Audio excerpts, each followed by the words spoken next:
मुहावरे, मुहावरे हमने बहुत सुना होगा कि मुहावरे क्या है, कैसे बनाते हैं, उसके वाक्य, मुहावरे से वाक्य का प्रयोग हम कैसे करें। ये हमारे लिए बहुत कंफ्यूजन का विषय है। कंफ्यूज रहते हैं ना हम लोग कि कैसे बनाए करके।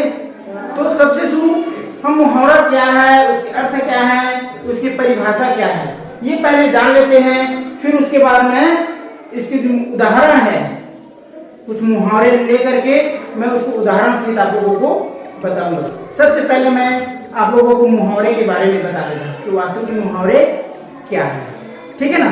उसके बाद हम क्या देखेंगे, उसके उदाहरण देखेंगे जो हमको एग्जाम में या फिर बुक्स में देखा दिया जाता है कि कोई शब्द दे देगा, मतलब कोई मुहावरे दे देगा। शब्द का मतलब कोई शब्द रहता है, कुछ एक दो शब्द रहता है जिसको हम मुहावरे के रूप में प्रयोग करते हैं। उसी को हम करके देखेंगे कि मुहावरे का अर्थ कैसे बनाया जाता है और उसका प्रयोग वाक्य के रूप में कैसे किया जाता है, ठीक है। तो सबसे शुरू देख लेते हैं मुहावरे। तो मुहावरे वास्तव में एक पूर्ण वाक्य न होकर वाक्यांश होते हैं। मतलब मुहावरे एक पूर्ण वाक्य नहीं होता, पूरा वाक्य नहीं होता। अब पूरा वाक्य क्या है, जैसे कि मैं बता देता हूं, मैं कोरबा जाता हूं, ये पूर्ण वाक्य है। ये क्या है, पूर्ण वाक्य, पूरा वाक्य। मैं कोरबा जाता हूं, इसमें पूरा पता चल रहा है कि मैं कहां जा रहा हूं, कोरबा जा रहा हूं। लेकिन मुहावरे में वो पूर्ण नहीं रहेगा, अधूरा रहेगा। मैं कोरबा, ये भी हो सकता है, संभावना है ना, लेकिन वाक्य पूरा नहीं रहेगा। और जब पूर्ण वाक्य पूरा हो जाता है तो वाक्य के पूरा होने पर कौन सा चिन्ह लगाया जाता है, फुल स्टॉप, पूर्ण विराम, तब वाक्य पूर्ण रहता है। लेकिन मुहावरे का जो वाक्य है वो पूर्ण नहीं रहता, अधूरा रहता है। अधूरे में वो पूरा शब्द कह देता है, उसको अर्थ निकालना पड़ता है। वाक्यांश होता है, वाक्य जो कुछ भाग होता है, पूरा वाक्य नहीं होता, अधूरा रहता है वाक्यांश, उसी को कहा जाता है वाक्यांश। जो पूरा वाक्य ना हो, अधूरा रहे, वाक्य का आधा भाग, उसी को बोला जाता है वाक्यांश, है ना। आधा या कुछ अंश जिसमें अर्थ पूरा छिपा हो, जिसका अर्थ, जिसके अंदर क्या हो, पूरा अर्थ छिपा हो, उसको, उस अर्थ को हमको निकालना होता है, वही कहलाता है वाक्यांश, है ना। तो एक बार फिर देख लेते हैं, मुहावरे वास्तव में एक पूर्ण वाक्य न होकर वाक्यांश होते हैं। ये किसी वाक्य में प्रयुक्त होकर ही वाक्य को रोचक और प्रभावशाली बनाते। जो ये वाक्यांश होता है, जो मुहावरे का, वो किसी अन्य वाक्य में उसको प्रयोग करके उस वाक्य को और अधिक प्रभावशाली और रोचक बना देते हैं। मतलब उसकी व्याकरण की दृष्टि में जाए तो उसकी सुंदरता और बढ़ जाती है। किसके प्रयोग से, मुहावरे यानी कि वाक्यांश के प्रयोग से। जो पूर्ण वाक्य रहता है उसमें ये वाक्यांश अगर डाल देंगे तो उसका जो वाक्य और पूर्ण हो जाएगा और उसकी जो अर्थ है, जो विशेषता है, और अधिक बढ़ जाती है। ये इसमें बता रहे हैं, ठीक। अब उस मुहावरे के अर्थ देख लेते हैं कि मुहावरे के अर्थ क्या होते हैं, क्या है उसका अर्थ। मुहावरे मूल रूप से अरबी भाषा शब्द है। कौन सी भाषा शब्द है, अरबी भाषा। मुहावरा हिंदी नहीं है, वो कौन सी भाषा से है, अरबी भाषा, अरब के देश में जो बोला जाता है। अभी पढ़ रहे थे पाठ में, है ना, अरब, अफगानिस्तान, तो वही है अरब देश की। तो मुहावरे जो है मूल रूप से अरबी भाषा है, ठीक, जिसका अर्थ होता है बातचीत करना या फिर उत्तर देना। मुहावरा मतलब वही है बातचीत करना, आपस में हम बात करेंगे। और ये जो बातचीत करना होता है छोटे रूप में, कभी कभी हम बात करेंगे छोटे रूप में, लेकिन उसको बात को पूर्ण रूप में समझोगे। मैं बात आधा बोलूंगा लेकिन आप उसको पूर्ण रूप में समझ लो कि हाँ सर जी ये बोल रहे हैं। ये होता है मुहावरा। उसके अंदर जो वाक्यांश होता है उसके अंदर में बहुत सारे अर्थ छिपा रहता है। जैसे कि उदाहरण की मैं बता दूं, मन ललचाना, वाक्य पूरा नहीं है, मन ललचाना, है ना, मन ललचाना वाक्य पूरा नहीं है, लेकिन हम उससे समझ सकते हैं कि मन ललचाना क्या होता है। मन ललचाना, अरे लालच आना, लालच आना। और उसको हम जब वाक्य में हम बनाएंगे तो रसगुल्ले को देख करके मन ललचा गया। समझ आया ना कि मन ललचाना मतलब लालच आना। और उसको जब हम वाक्य पूरा बनाएंगे तो रसगुल्ले को देखकर मेरा मन ललचा गया। अब हम पूरे समझ आ गए, पूरे चीज को बोल दिया।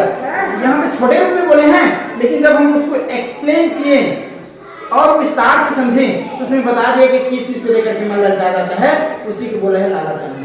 क्योंकि हम रसगुल्ले को देखेंगे, जलेबी को देखेंगे तो हमारा मन में लालच आता है, काश इसको मैं खा लेता, कितना मीठा होता है। तो हम पूरा समझ आ गए इसी में। तो ये है मतलब मुहावरे का अर्थ होता है बातचीत करना या उत्तर देना। मैं कुछ पूछूंगा तो उसका उत्तर आप देना। जैसे मन ललचाना बोली तो उत्तर दोगे ना, हाँ मन ललचाना, सोचोगे कि हाँ लालच आना। बातचीत करेंगे तभी पता चलता है। और बीच बीच में जब हम बातें करते रहते हैं, बीच बीच में या घर में बुजुर्ग लोग बातें करते रहते हैं, तो कभी कभी देखना बुजुर्ग लोग किसी अटपटा काम को देख करके किसी से चिढ़ जाएगा, गुस्सा हो जाएगा, तो मुहावरों को प्रयोग करता है। जैसे बोले कि कोई काम हम ठीक से नहीं कर पाएंगे तो नाच ना आवे आंगन टेढ़ा। अगर हम किसी काम को ठीक से नहीं कर पाएंगे तो बुजुर्ग लोग बोल देते हैं नाच ना आवे आंगन टेढ़ा। मतलब इसका मतलब ये होता है कि नाचने की तो आ भी रहा है और बोल रहे हैं कि आंगन टेढ़ा है, मतलब काम करना आता नहीं और दूसरे पर दोष देना। बुजुर्ग लोग उदाहरण देकर के ऐसे बोलते रहते हैं, तो वो लोग कहीं ना कहीं मुहावरों का प्रयोग करते हैं।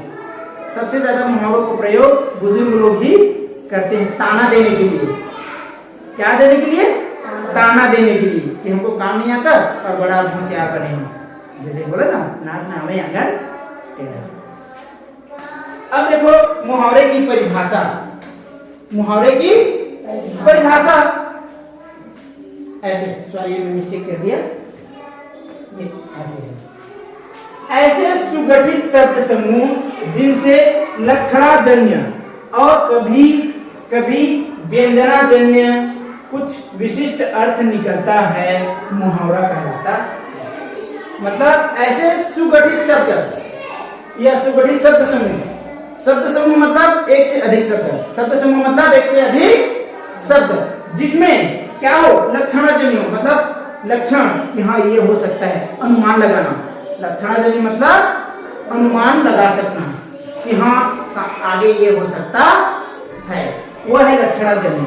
और कभी कभी व्यंजनाजन्य मुहावरे, ये शब्द समूह कई बार व्यंग्यात्मक भी हो सकते हैं। जैसे कि मैं अभी ने बताया, व्यंग्यात्मक मतलब किसी को धोने वाला बोलते हैं, छत्तीसगढ़ी में धो देते हैं। कोई गलत काम करते हैं तो कोई उसको आकर के बोलेगा, ताना देगा। व्यंग यानी ताना देना। घर में कभी कभी ताना देते हैं ना, किसे कुछ ज्यादा नहीं, काम जानता नहीं और होशियार बन रहा है, तो हमको भी ताना देता है तो अच्छा नहीं लगता। तो यह व्यंग माने ताना देना, जो बुजुर्ग लोग घर में हमको बोलते रहते हैं, है ना।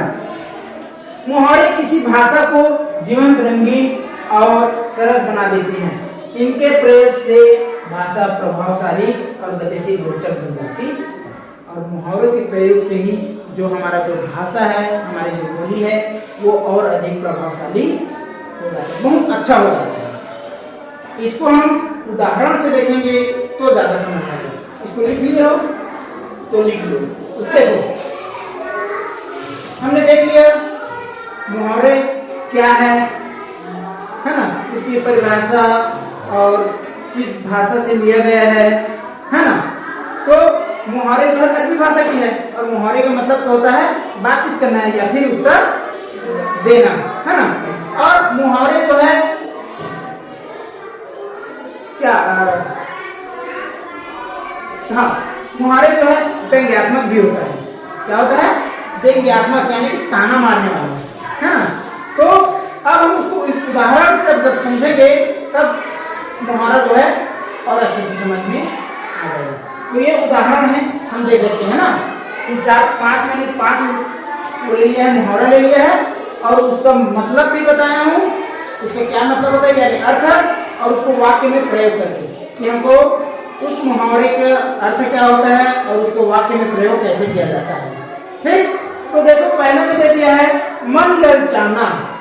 मन ललचाना, ये पूर्ण वाक्य नहीं है, लेकिन इससे समझ आता है कि क्या कहना चाहता है ना। वाक्यांश है, ये वाक्य का अंश है।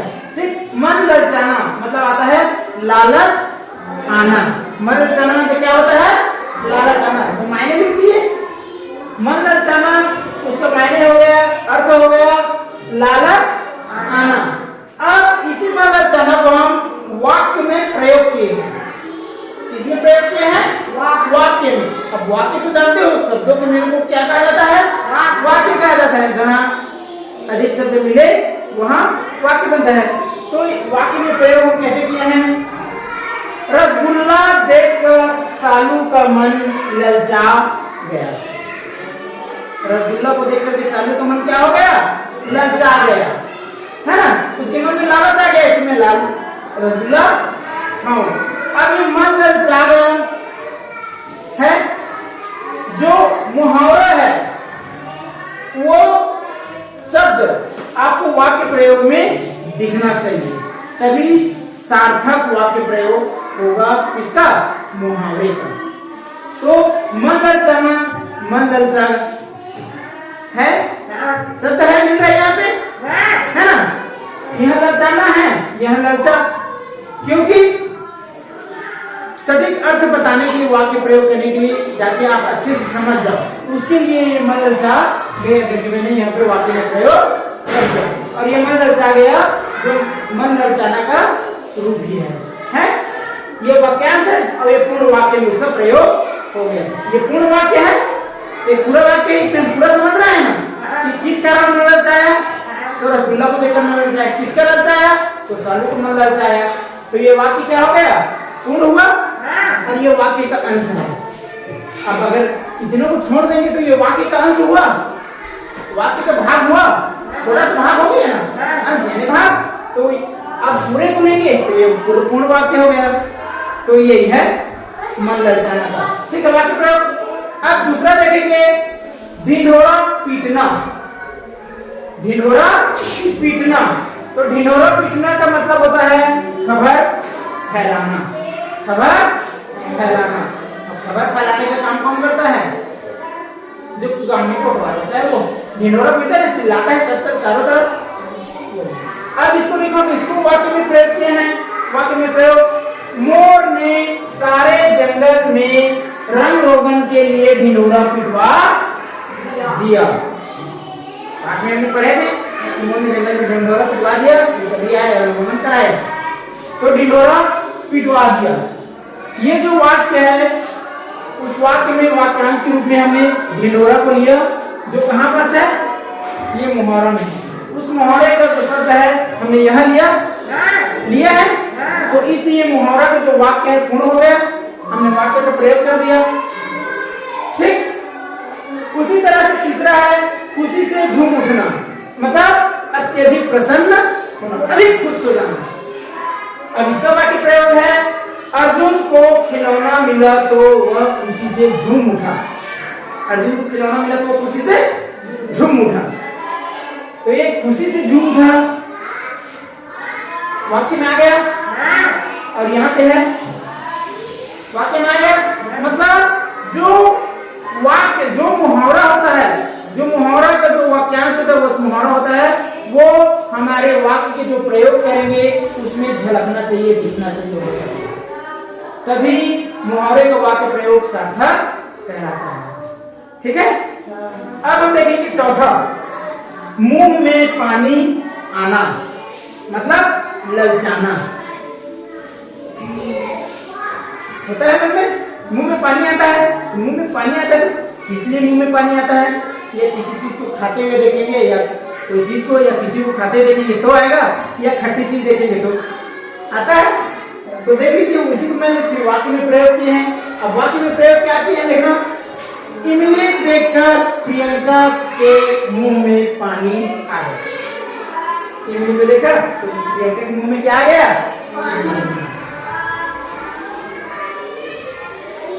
ये जो वाक्यांश है यानी मुहावरा है, ये हमारे मुहावरे से लिए गए जो वाक्य में प्रयोग किए हैं, मिल रहा है। तो ये पूर्ण वाक्य हो गया, पूर्ण वाक्य हो गया। इसी तरह से हमको क्या करना है? वाक्य में प्रयोग करना एक और अपना देख लेते हैं, पांचवा है बाछे खिलना, यानी खुश होना। बाछे खिलना माने खुश होना। वाक्य प्रयोग है मस्जिद का नक्शा देखकर बादशाह की बाछें खिल गई। बाछें खिल गई आ गए यहाँ पे, वाक्य पूर्ण हो गया। तो इसी तरह से हम मुहावरे का वाक्य में प्रयोग करते हैं। पहले हम मुहावरे का मायने लिखेंगे, जैसे मैंने लिखा मायने, ये मायने है ना, उसका मतलब क्या होता है ना, ठीक। और उसके बाद फिर वाक्य का प्रयोग, और वाक्य प्रयोग में मायने नहीं लिखना है, जो मूल शब्द रहता है, जो मुहावरा रहता है, उसको वाक्य में शामिल किया जाता है, न कि मायने को। मायने को शामिल मत करना ना, जो मुख्य मुहावरा रहेगा उसी को हम वाक्य में शामिल करेंगे। मैंने शब्द को शामिल किया है, क्या है देख सकते हो, मन ललचाना मुहावरा है, तो वाक्य में मन ललचा गया लिखा हूं, प्रयोग किया हूं। दूसरा है ढिंढोरा पीटना, तो वाक्य में भी प्रयोग ढिंढोरा पीटवा किया हूं। खुशी से झूम उठना, खुशी से झूम उठा, वाक्य में थोड़ा सा शब्द में परिवर्तन होगा अर्थ के हिसाब, मतलब वाक्य के हिसाब से, लेकिन वाक्य में हमें मुहावरा का प्रयोग करना ही है। चौथा है मुंह में पानी आना, मुंह में पानी आ गया। फिर पांचवा है बाछे खिलना, बाछे खिल गया है। तो इस तरह से हम मुहावरे का मायने लिखेंगे, यानी अर्थ लिखेंगे, मायने और अर्थ एक ही है। उसके बाद फिर उसको वाक्य में प्रयोग करेंगे, तो वाक्य में प्रयोग करेंगे तो जो वाक्य हम लिखेंगे उसमें मुहावरे शब्द को, जो मुहावरे का जो शब्द है, जो वाक्यांश कह सकते हैं उसको, उस शब्दों को भी हमको वाक्य में लिखना जरूरी है, तभी वह पूर्ण वाक्य होगा। और इसी से हम उसको समझ सकते हैं कि मुहावरा का वाक्य